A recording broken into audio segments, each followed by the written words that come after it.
The air in the Mercedes-Benz showroom was thick with the scent of new leather and polished chrome, illuminated by brilliant, unforgiving lights. A cluster of sharp-suited executives and elegantly dressed staff shared a quiet laugh near the glass entrance as an old man hesitated at the threshold and then stepped inside. His white beard was untrimmed, his cap bore the scars of wear, and his shirt was permanently stained, a testament to relentless work on the open road. He seemed utterly out of place in this temple of luxury. Yet, this man, this moment, was about to shatter all preconceptions. He shuffled forward, the worn soles of his boots grating softly on the immaculate floor. A heavy, travel-battered backpack sagged on his shoulder. A few mechanics paused their work. Near the front desk, 3 women exchanged glances of confusion and mild contempt. Miranda Hale, the silver-haired, composed manager, raised a skeptical eyebrow as the old man's gaze swept the room. He stopped directly in front of the largest, purest white truck, his calloused hand reaching out to rest lightly on the cool chrome grille. "She's a beauty," he murmured, the words barely audible, like a private greeting to an old friend. He then straightened, his voice rough as gravel, cutting across the hushed showroom. "I'll take 5 of these." The words landed with the weight of an absurd, ill-timed joke. Julia, the youngest assistant, struggled to suppress a giggle. The others didn't bother. Miranda offered a thin, pitying smirk. "Sir," she stated, her voice edged with professionalism, "these are not toys. Each one costs more than most people earn in a lifetime." The old man remained unfazed, his expression serene. "I'm aware," he replied, "and I'll take 5. Before we continue, if you believe in kindness, second chances, and stories that remind us never to judge too quickly, please take a moment to like, comment, share, and subscribe to HOA Rofik. It helps more people see stories that move the heart. Back in the showroom, a wave of dismissive laughter rippled, but the old man's inexplicable calm began to unsettle Miranda. There was no trace of arrogance or delusion in his eyes, only a quiet, deep-seated certainty.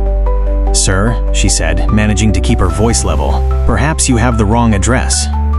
"The used vehicle lot is just down the street," he offered a faint smile. "I'm exactly where I need to be," he countered, tightening the strap of his pack. "Perhaps you're simply seeing the wrong man." They turned away, whispering among themselves as he ambled towards the coffee station, pouring himself a small paper cup of water. None of them noticed the meticulous steadiness of his rough hands, the hands of a man who had navigated desert convoys, rebuilt complex engines from scrap, and years ago carried his son's coffin down a muddy track. His name was Harold Brinley. Once he was a respected engineer, a soldier, and a husband. Life had systematically stripped him bare. His wife, Clara, was lost to an illness he couldn't afford to treat. The small trucking company he'd built with sweat equity was devoured by corporate opportunists.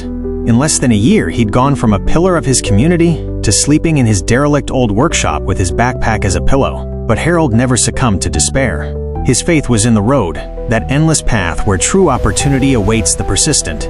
For 5 grinding years, he had saved every penny, fixing broken-down trucks on remote shoulders, sleeping in abandoned garages, and living on meager rations.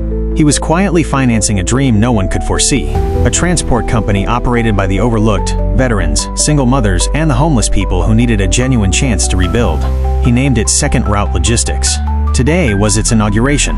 Miranda sighed and returned to her cluttered desk. When she looked up next, Harold was standing there, presenting a slender stack of documents. "Here's my purchase order," he announced, his hand perfectly steady as he passed it over. She blinked at the paper. It was fully legitimate, formally stamped. Company details were meticulously filled out. Second Route Logistics Incorporated. Julia peered over her shoulder and read the name aloud. Miranda scowled. "Who authorized this?" she began. "Our finance division will require." She stopped dead, her eyes fixed on the signature at the bottom, a name she knew instantly. Her jaw dropped. It was the regional head of Mercedes Commercial Partnerships, a man who personally approved only the highest value, most exclusive client orders. Miranda looked up at Harold, speechless. How did you obtain this?" she whispered. He offered a tired, simple smile. "He was a student of mine once," Harold explained softly. "Back when I taught mechanical logistics. I fixed his first couple of trucks before he had a company to run." A profound silence settled over the room. The earlier laughter now felt hollow and deeply humiliating. Julia dropped her gaze. The third assistant, Serena, stepped forward tentatively. "Mr. Brinley, I am truly sorry for..." But he gently cut her off with a raised hand. "No need," he said kindly. "You were simply doing what the world teaches, to look with your eyes, not with your heart." The next hour was a whirlwind of frantic verification. Calls were made, wires were checked, Everything was confirmed. Harold was no eccentric vagrant. His payment had been cleared and wired long before he walked in. He wasn't buying 5 trucks for vanity. He was purchasing a future. Later that afternoon, as the showroom lights softened and the staff departed, Harold stood in the delivery bay. Miranda approached him silently. "You know," she finally said, breaking a long silence, "I judged you immediately. I saw your clothes, your hands, your bag, and I dismissed you as another dreamer with a fantasy far too big for reality." He met her gaze and smiled gently. "Dreams don't shrink just because people stop believing in them," he replied. "They simply wait for the right hands to build them back up."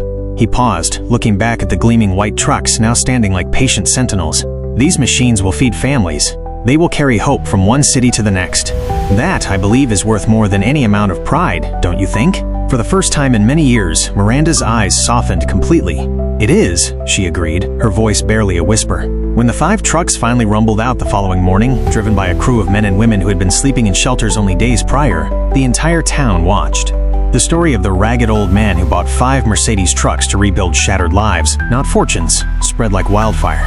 A week later, Miranda's showroom received a small, handwritten note.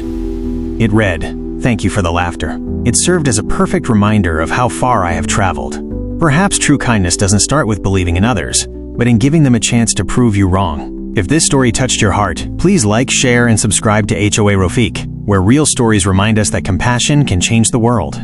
Before we end, tell us in the comments, what would you have done if you were in Miranda's place that day? Would you have laughed too, or listened a little closer? Because sometimes the most extraordinary souls walk in wearing torn clothes and leave behind lessons that shine brighter than chrome.